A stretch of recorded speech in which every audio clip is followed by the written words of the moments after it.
უკრაინაში პოკროვსკისთვის და მირნოგრადისთვის ბრძოლები კრიტიკულ ფაზაში შედის. ამერიკის არმია ვენესუელის სანაპიროებს ადგას და ნებისმიერ დროს მზად არის რომ დაარტყას ქვეყანას. თვითონ ამერიკის პრეზიდენტი ყირგიზეთის, ტაჯიკეთის, უზბეკეთის, ყაზახეთის და თურქმენეთის პრეზიდენტებს ხვდება. პირველად ისტორიაში ნატოს ქვეყნებმა იარაღის და ტყვია-წამლის წარმოებით რუსეთს გაასწრეს და ჩვენ ქვეყანაში ბოლო კვირაში მაინც მანჩო გიორგობიანი იყო მთავარი თემა. ხანდახან მართლა მჯერა ქოცების რომ სუვერენული ქვეყანა ვართ. კი ახლა მსოფლიოში პირდაპირ ხდება, მაგრამ ჩვენი დღის წესრიგები განაცვალე. მოგესალმებით, ეს არის გადაცემა ჩანგალი, მე სანდრო ცხადაძე ვარ. ჩანგალი გადაცემას იმიტომ ქვია, რომ ქოცის ნემეზისი არის ჩანგალი, იმიტომ რომ ჩანგლით სუპს ვერ შეჭამდა, შესაბამისად მოგიწევს რომ განვითარდა და წინ წახვიდე ცხოვრებისეულად. თუ შეიძლება გამოიწერეთ არხი, გააქტიურეთ ზარისღილაკი, დაალაიქეთ ეს ვიდეო და დაგვიწერეთ კომენტარები ძირითადად კარგები, იმიტომ რომ ცუდებზე ცოტა რაღაცნაირად გული მწყდება ხოლმე. მოკლედ მანჩო გიორგობიანმა ერთ-ერთ მარკეტში შელაპარაკების შემდეგ დაურეკა 6 ჯელს და ის ბიჭები მივიდნენ მაღაზიაში და სცემეს მოლარეს და მეორე მოლარეს. სახელი მანჩო შეიძლება იყოს ორი სახელის, მანანას და მანუჩარის კნინობით ალერსობითი ფორმა. და იმ გოგლი-მოგლში, რასაც ჩვენ სახელმწიფოს ვეძახით, მანჩო აღმოჩნდა მანანა. და არც მანჩო არ აღმოჩნდა მთლად კნინობით ალერსობითი ადამიანი, უფრო კნინობით ქსენოფობითი. როგორც ირკვევა, მანჩო მანუჩარ კნინობით ქსენოფობითმა 2 ნოემბერს ერთ-ერთ მარკეტში მოლარეს ფულის დაშლა, ანუ დახურდაება სთხოვა. ასედაც უარი მიიღო, როგორც ხდება ხოლმე და ჩხუბის შემდეგ ამას მოყვა. მე ჩემმა ოპერატორმა გინების ნებართვა დამთო, ამიტომ დედის ტრაკი მომხარა. მაგრამ ფეხების შემოლაგების უფლება არ დამთო, ურზდელობა იქნება. როგორც ირკვევა, მანჩო მანანა მანუჩარ კნინობით ქსენოფობითმა მარკეტში აზერბაიჯანული წარმოშობის მოლარეს უთხრა, რომ შენ ქვეყანაში წაეთრიაო. არ ამგონია, რომ მანჩო მანანა მანუჩარი დიადი საქართველოს ნიკოპსიდან დარუბანამდე ნაწილად თვლიდეს ვერავაკეს. სავარაუდოდ იგულისხმა, რომ აი ფალიაშვილს იქეთ გაბრძანდით თუ შეიძლება. ანუ ვერის პარკს რო გავცდეთ თუ შეიძლება წაეთრიეთ თქვენ ქვეყანაში. სავარაუდოდ გლანზეც კმაყოფილი იქნებოდა. შელაპარაკების შემდეგ მანჩო მანანა მანუჩარი ურეკავს 27-დან 30 წლამდე ჯელებს, ბეხლეწებს, რომლებიც მიდიან მაღაზიაში, 6 ადამიანი და კისრით, აი ესე, გაყავთ მოლარე გარეთ და იქ სცემენ. ამის შემდეგ მანჩო მანანა მანუჩარი Facebook-ზე ებლატაება შინაგან საქმეთა მინისტრს გეგა გელაძეს. როგორც ხდება ხოლმე ზოგადად როცა ჯგუფური მძიმე დანაშაული გაქვს ჩადენილი. როგორც იქცევა ხოლმე ადამიანი. და აქედან 3 დღეში უკვე აკავებენ. არა და ადამიანო, რაღაცას აფუჭებ, ხო, რაღაც გადი 2 დღე, 3 დღე, ეს ერთი კვირა გადი Facebook-იდან, ხო არ დაგიჭერენ.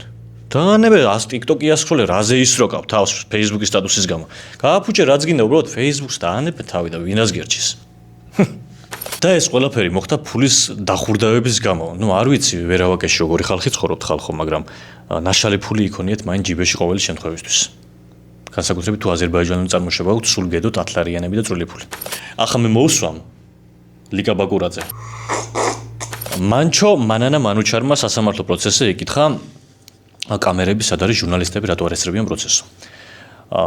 ნუ რა თქმა უნდა, იქ ფორმულას და TV პირველი ჟურნალისტები და კამერები არ უგულისხმია. იმედია ვიღაცამ შემდეგ აუხსნა, რომ რადგან ამ სასამართლოში ზედმეტად სამართლიანი გადაწყვეტილებების მიღება ხდება, ვერც ერთი კამერის ლინზა მაგას ვერ უძლებს, იბზარება და შესაბამისად თვითონ ოპერატორების და კამერების დასაცავად ხდება, რომ აკრძალულია თვითონ სასამართლოს დარბაზში კი არა, ეზოშიც შეტანა კამერების, იმიტომ რომ შეიძლება თვითონ გადაწყვეტილება იმდენად ომახიანი იყოს, რომ ეზოშიც კი გაბზაროს პროცესიდან, ამიტომ იმედია ვიღაცამ ეს აუხსნა.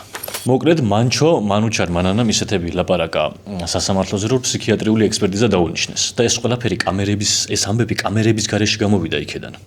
ანუ ტექსტურად კიდე კაი კამერები მართლა არ იყო იქ. ბევრი რამე გაუტარეს მანჩო მანანა მანუჩარს, მაგრამ რაღაც მომენტში თქვა, რომ მე ბიძინაზე მეტი ფული მაქვს და ეს ხო არ აფრენსო.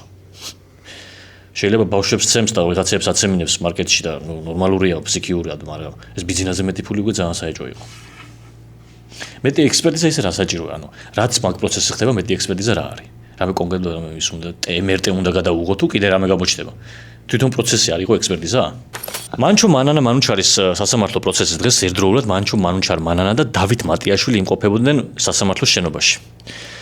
რომელი უფრო საშიშია, ზაპოროჟიეს ატომურ ელექტროსადგურს წყალი რო არ მიეწოდება და შეიძლება ნებისმიერ დროს გაჟონოს, თუ დავით მატიაშვილი და მანჩო გიორგობიანი რო ერთად არიან შენობაში. დაგიკომენტარეთ თუ შეიძლება კომენტარებში, რომელი უფრო დიდ საფრთხეს წარმოადგენს კაცობრიობისთვის და რას ვარ გადაჩენილები იმ დღეს. მანჩო მანანა მანუჩარს მოკლედ ფსიქიატრიული ექსპერტიზა დაუნიშნეს. რასაც მანჩო დაწმებული 10 დღის წინ ვერ წარმოიდგენდა. ეგრე არ გონია ალბათ კობახიძესაც რომ ერთ დღეს მაგასაც დაუნიშნავენ. მაგრამ არა. რაც არ უნდა იყოს მე შევისწავლი იმ ჯანდაბას, რა ჯანდაბაც ახლა კობახიძეს შეერს და სახელი არა აქვს ჯერ. ვიღაც ხოცმა, რომლის სახელი და გვარს აწი აღარ აქვს მნიშვნელობა, რადგან კორუფციის იმამაბოსები მის ბაკურიანში ააშენა ჩუმად 5 კორპუსი. მრავალსართულიანი. ააშენა 5 კორპუსი, რა ვიცი, რაღაც ციხე წამოჭიმა, დარბაზები გადაჭიმა, რა ვიცი. უკვე გლანს რომ ემსგავსებოდა ბაკურიანი. და ხედი აღარ იშლებოდა. მანდ მიხვდა რომ მე მგონი ეს რაღაცას აშენებს აქო. და სუსმა გამოდო განცხადება რომ უკანონო მშენებლობები არ წამოიწყოთო. კაი რა. არ დავაპირებდი. ზოგადად იმდან მარტივია მშენებლობის წამოწყება, რომ ნებართვა მაკლია მარტო. თქვენი ეგ იგივეა აეროპორტში რო გეუნებიან რომ ასაფეთქებელი არ შეიტანო, თუ შეიძლებაო. ვიცით, ანუ არ შეიძლება უკანონოდ რაღაც აშენება რო არ შეიძლება ვიცით. ჩვენ ვიცით დაფინანსებულებმა და დახელფასებულებმა. ეგ თქვენიანებს აუხსენთ წმინდანებს. მას შემდეგ რაც ახალმა კანონებმა არ იმუშავა, გადაწყვიტა ხელისუფლება რომ პოლიციების არა. ნუკრი რა გჭირს. მას შემდეგ რაც ახალმა კანონებმა არ იმუშავა და ხალხი მიდიოდა მაინც გზის გადასაკეთად, ხელისუფლებამ 100-ობით და 1000-ობით პოლიციელი გამოიყვანა რუსთაველის გამზირზე, რომ ხალხს არ გადაეკეტა. შესაბამისად მოხდა ისე, რომ თვითონ პოლიციელებმა გადაკეტეს. დაკავებულია რამდენიმე პოლიციელი, რომელიც სხვა 10000-ობით პოლიციელს რუსთაველის გამზირზე გადაადგილებას უგზავნოდა. სხვათა შორის იმ ადამიანებს, რომლებსაც გონიათ, რომ რუსთაველის გადაკეტვის გამო, რადგან თქვენი მანქანით ვერ გაიარეთ, ციხეში უნდა გაუშვათ ადამიანები, გისურვებთ, რომ თქვენი მანქანები მუდმივად ზედს გიქცევდნენ და მუდმივად პერებო იქონდეთ. გაგვეხარდება.